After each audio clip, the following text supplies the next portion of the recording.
Okay, so let us talk some more about um, how you actually get into a routine, right? Because so many moms just feel like everything around them is spinning and everything's out of control and they just don't have the time. So thinking even about having a day off means, you have to do so much more in advance and then come back to a huge mess, right? So how do you actually figure out a way of, first of all, finding time for yourself? Secondly, jumping on a routine that works for you, not a routine that, someone made up and you're meant to fit into it, but actually something that works for you. And then how do you sustain it? Like, how do you do it? And the answer lies within, first of all, knowing what the different types are, but secondly, knowing yourself. And knowing yourself means that you actually get to say, yes, this works for me, or no, it won't work for me.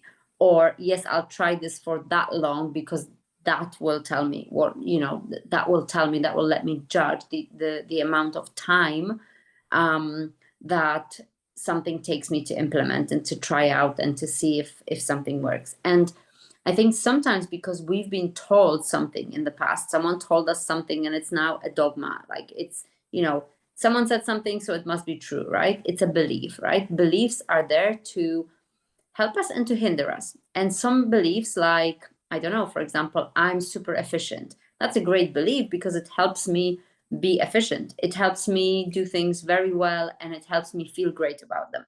Now, if I have a belief that I'm not good with money, for example, then no matter what I'll do, I'll always be attracting these kinds of um, behaviors and outputs, right? So our beliefs are very, very important. Yet, as women, we have often found ways of making everyone else's opinion matter so much more than ours.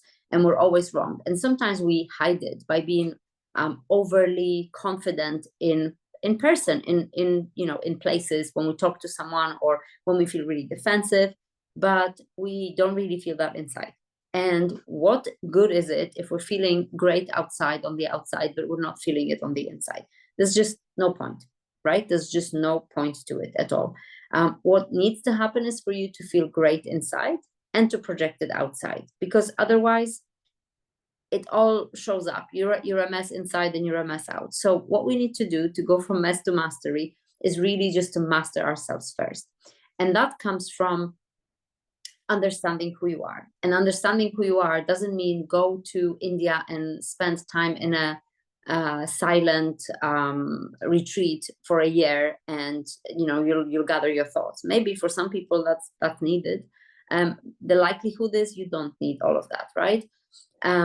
Some people are so burnt out that that's what they choose to do. Some people think they need to get on yet another course. It's not that. It's just streamlining what you've got. It's taking that time now so that you don't have to take it for, like fighting with depression or burnout or other things years later, or when the kids grow up thinking, great, things will be better, things will be more straightforward, the kids will sort themselves out, as we can say it, or life will teach them, or I'll just get to that part and then everything will be fine. Well, things will never be fine unless you take charge of it. And taking charge doesn't mean being on all the time, switched on all the time without any sort of um like pause or break, right? It means knowing when is good time for you to work on something, when is the time for you to rest. It means knowing when it's the right time for you to be involved in planning, designing something and really creating, and when it's time for you to prepare for that, when it's time to reap the rewards, when it's time to work on the rewards, when it's time to to do what. And sometimes we think that these things are so rigid because we've watched other people do things and it worked for them. Now, it worked for them because of the way they're set up, right? It worked for them because they got to know themselves and they got to know what works for them. And if you are that kind of person, then you're going to know what works for you. But if you're still finding yourself, and because you're so busy and you're also trying to make sure that your kids are fed and clothed and you know and that you're bringing them up, you kind of think that you have to do everything for everyone else. Now the trouble is that if you do everything for everyone else, then you're not really gonna have a chance to do anything for you. And so we need to stop. First of all, stop, give ourselves the time. It's non-negotiable. It's like putting something in your calendar that's non-negotiable, like a doctor's appointment when you're not well, or like an appointment with someone at work or in your business, or picking up your kids from school, something that's non-negotiable, that has to happen and you cannot change it. And then everything else has to fall into place from that. Okay, so that's the first thing we need. That's absolutely the first thing we need. The second thing we need is to then figure out how to really get to know yourself.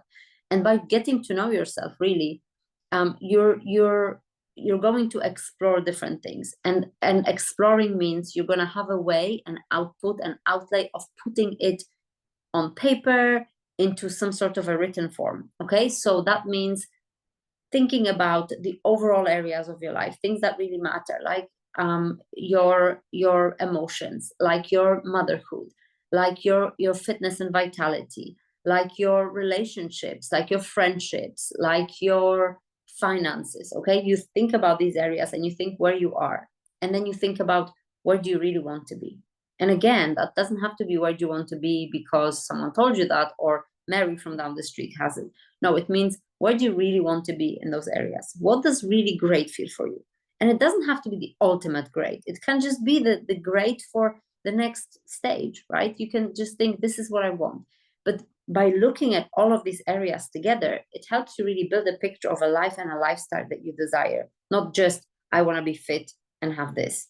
Well, to be fit and have a slim body and a muscular body, you could go about it in so many different ways. You could say, I'm just going to go on a diet. I'm going to work out every single day. And that's going to happen for me. And I'm going to look super slim and it's going to be amazing. Okay, great. However, you also want to have a routine where you are flexible with what time you wake up, maybe. You also want to have a routine where you travel a lot, where you do all these different things. You're going to have to incorporate your healthy living into these other areas of life. So just saying that this is what it is going to create one type of lifestyle for you. But if you incorporate all other areas of your life, it's going to be very important for you, because that way you actually create a life that's worth living, not just a tiny slither that might work for a bit of time, but not forever. And that's what causes people to burn out in general, when they try to just look at this one area as opposed to the whole life. And as mothers, we often follow men, because there are so many men out there who shout, from the rooftops, we are doing this great, this is the system to follow, this is the thing to do. I mean, listen, I learned so much from Tony Robbins. I think this guy mastered so many things. He has found a way, a system, a process for so many things. Now, I don't think that every single thing he does works for every single person. And I discovered how people are different and what works for who and how we apply what we learn from him, because everyone can learn from him and can make huge progress, but not everyone in the same way. And that's really, really important to be able to distinguish. So knowing yourself, knowing what lifestyle you want, and then figuring out a way of how to get there, that's really the simple steps.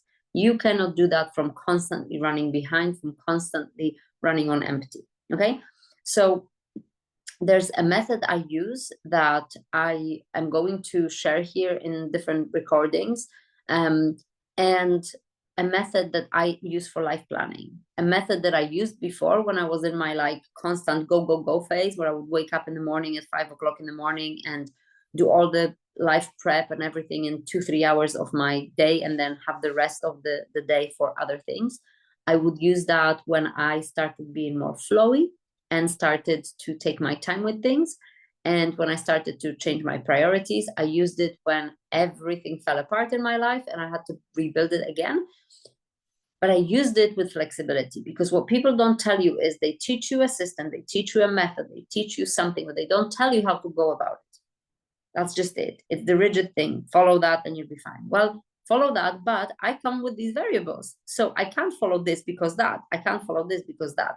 And it's not about going, no. Everything has to stop. I have to ditch everything. And now I have to start from scratch and follow exactly what yet another person is saying.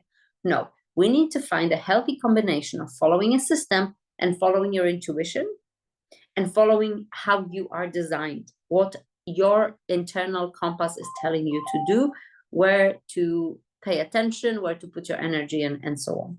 So with that in mind, if we think about creating the life that we want, we can't just take one person's system and do it. It's going to be great. We can probably learn a lot from them, but then we're still going to have to take our time, having learned all that, to then process it and make it our own. This is the thing. You need to learn a system, and then you need to step away and apply that system to you. It doesn't work in any other way. You can't just take it and apply it to you without even getting to know it, because you have to understand it first.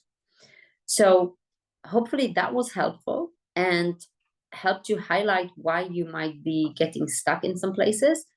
I'm going to keep sharing information that helped me understand me and the way I am and the way I'm doing things, the way I'm choosing to live my life, and how I'm doing it without compromise, how I'm doing it and loving myself, and how I actually don't care at all if anyone else, for that matter, does or not.